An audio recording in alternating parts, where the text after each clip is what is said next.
Bonjour, dans cette première vidéo consacrée à Access, je vais tout d'abord vous présenter Microsoft Office, je vous présenterai ensuite Microsoft Access, ensuite nous verrons comment ouvrir Access, comment créer un fichier de base de données dans Access et comment ouvrir un fichier de base de données. Microsoft Office apparaît en 1989. C'est une suite de logiciels qui contient notamment Word, Excel, PowerPoint, Outlook, etc. Access peut en faire partie. Microsoft Office se décline en différentes versions qui se sont succédées de 95 jusqu'à 2013. Vous voyez ici que j'ai séparé les versions allant de 95 à 2003 des versions allant de 2007 à 2013 du fait que à partir de la version 2007, l'interface a été modifiée. Auparavant, on avait des menus. À partir de la version 2007, on a un ruban et des onglets. Néanmoins, les fonctionnalités restent principalement les mêmes. Maintenant parlons d'Access. Alors lui, il apparaît en 1992 et il fait partie de la suite Office Pro. C'est un SGBDR, donc système de gestion de base de données relationnel, mais également un RAD, Rapid Application Development, c'est-à-dire qu'il peut nous permettre de créer très rapidement des applications complètes. Dans Access, on va pouvoir créer les objets suivants. Des tables qui contiendront les données, des requêtes qui servent à interroger les données, par exemple à sortir des données respectant un certain nombre de critères avec des tris particuliers ainsi qu'avec des calculs. Bon, après, les requêtes peuvent même nous permettre de faire des choses beaucoup plus complexes. Des formulaires qui nous permettent de créer des écrans de saisie à l'égal de ce que vous avez pu utiliser sur Internet quand vous êtes inscrit sur Yahoo, Gmail ou Facebook. Des états qui permettent de faire des documents d'impression contenant les données de notre base. Puis enfin des macros et des modules qui permettent de faire de l'automatisation de traitement ou autrement dit de créer des applications plus ou moins complexes. Tous ces objets seront contenus dans un seul et même fichier qui s'appelle fichier de base de données et qui va avoir l'extension MDB ou ACCDB. Historiquement, Access avait créé des fichiers dont l'extension était MDB. Puis à partir de la version 2007, un nouveau format est apparu qui est le format ACCDB. On pourra donc rencontrer ces deux formats quand on utilisera Access. Et dans la version 2010 notamment, on peut utiliser des fichiers au format MDB ou ACCDB, ce qui permet de garder une compatibilité avec des versions antérieures. Ce qu'on verra comme base de données, c'est la base de données qu'on a utilisée dans les épisodes qui concernent les bases de données et qui correspondait à la gestion d'un parc informatique. On aura donc trois tables à créer, salle, UC, utilisateur. Eh bien, pour ouvrir Access, on va donc utiliser le bouton Office. Puis ici, vous constatez qu'Access apparaît à ce niveau-là, mais nous, s'il n'apparaît pas, on ira dans tous les programmes, puis dans Microsoft Office, puis ici dans Microsoft Access 2010. Alors, si ce dossier n'apparaît pas dans tous les programmes, c'est sans doute que vous n'avez pas acheté la suite Office. Et dans ce cas-là, je vous invite à le faire. Et donc, on va cliquer sur ce bouton. Voilà, donc Access s'ouvre et on arrive sur la page d'accueil qui nous propose donc, vous le voyez ici, d'ouvrir une base de données. Bon, c'est pas ce qu'on va faire pour l'instant. Qui nous propose ici différents modèles de bases de données qui sont déjà prêtes à l'emploi, bon, qui n'ont plus qu'à être créées pour qu'on puisse les utiliser. Hein. J'en prends une au hasard, par exemple Contact. Hein, c'est un modèle de base de données, a priori, qui me permettra de saisir une liste de contacts que j'ai. Nous, on va créer une base de données vide. Donc pour ça, vous voyez que le modèle qui est sélectionné, hein, c'est celui-ci. Puis, vous allez aller à droite pour choisir votre nom de fichier, ainsi que son emplacement. Alors là, vous voyez que l'emplacement, hein, par défaut, sera dans Documents, sous dossier de public, sous dossier lui-même de Users. Si je veux changer ça, je vais cliquer sur le petit bouton ici. Voilà.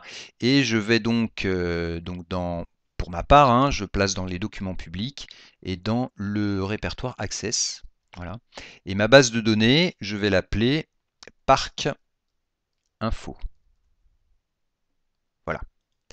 Alors, vous voyez que je peux choisir ensuite un format pour ma base de données. C'est-à-dire ce qui aussi se matérialise par une extension différente. Alors vous voyez que j'ai 3 formats possibles, hein. Enfin, je ne parle pas de ADP qui est particulier.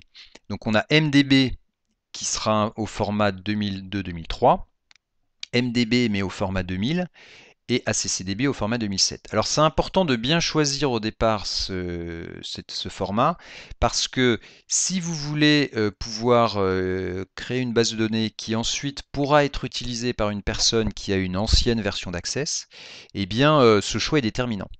Par exemple, quelqu'un qui a encore du Access 2000 ou du 2003, hein, prenez un format 2000. Pour quelqu'un qui a du 2003, prenez un format 2003.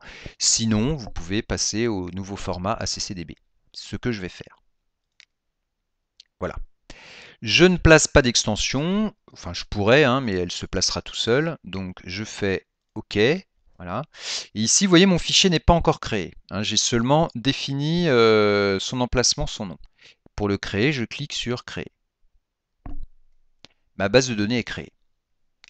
Alors, ici, sans que je lui demande rien, il vient de m'ouvrir une nouvelle table qui pour l'instant, hein, ne contient rien. Ça ne m'intéresse pas, donc je vais la fermer. Ensuite, on va quand même regarder un petit peu ce ruban, hein, dont j'ai parlé précédemment. Donc ici, vous avez, bon, on était dans le ruban fichier. Ici, on est dans le ruban accueil, qui nous propose des fonctionnalités de base, hein, comme couper, copier, coller. Ici, c'est des filtres, hein, ce qu'on verra un peu plus tard, trier, filtrer. Bon, après le reste, bon, vous voyez ici ce qui concerne la mise en forme. Tout est désactivé puisque je ne suis sur aucun objet. Créer, c'est ce qui va me permettre de créer donc des tables, des requêtes, des formulaires, des états et éventuellement des macros, des modules. Données externes me permettra de faire des importations de données, hein, c'est-à-dire si vous avez des données qui ont été saisies dans une autre base de données, Access ou dans Excel, ou même dans un fichier texte ou un autre type de fichier, hein, vous voyez, il y a plein de choix possibles, eh bien, c'est l'endroit qu'on utilisera pour le faire. On pourra aussi exporter des données. Outil de base de données, on l'utilisera principalement pour les relations, mais bon, il permet aussi de faire d'autres choses, mais ça ne nous intéressera pas. Et puis dans complément, hein, normalement, je crois me souvenir qu'il n'y a rien. Voilà.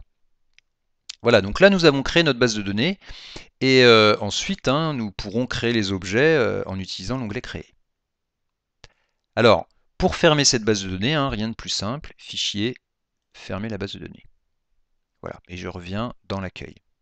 Pour ouvrir la base de données, eh bien, vous voyez que ici apparaissent les dernières bases de données ouvertes. Sinon, hein, je fais tout simplement Ouvrir. Je me place dans le dossier qui contient ma base et j'ouvre. Voilà, ma base de données est ouverte. Ici, vous constatez que j'ai un avertissement de sécurité. On me dit que du contenu actif a été désactivé. Je clique, puisqu'on me dit que je vais avoir plus d'informations. Et on me dit que le contenu actif pourrait, hein, notez le conditionnel, contenir des virus et compromettre la sécurité. Le contenu suivant a été désactivé, macro VBA. Qu'est-ce que c'est que cette histoire? Eh bien en fait, par défaut, Access désactive les fichiers qui, éventuellement, même si ce n'est pas le cas, hein, donc, contiennent des macros ou des modules. Hein, en fait, quand on, dans Access, dans ce message, pardon, il nous parle de macros et de VBA. En fait, les macros, c'est les macros, VBA, c'est plutôt dans les modules. En tout cas, c'est des outils, des objets qui nous permettent de créer des programmes. Donc ici, cet avertissement de sécurité en fait n'est pas vraiment justifié du fait que notre base est vide, hein, on vient de la créer. Mais il s'affiche systématiquement. Donc nous, sans inquiétude, hein, on va activer le contenu. Et ici, vous voyez en plus, toujours activer le contenu actif de ce document, c'est-à-dire que il va mémoriser le fait que ce document est un document de confiance. Voilà, donc en fait, j'approuve ce document. Voilà. Donc ma base de données est à nouveau ouverte, hein, vous voyez ici, il y a marqué Parc Info. Bon, eh bien je quitte Access et je déclare la leçon terminée. Au revoir, à la prochaine vidéo.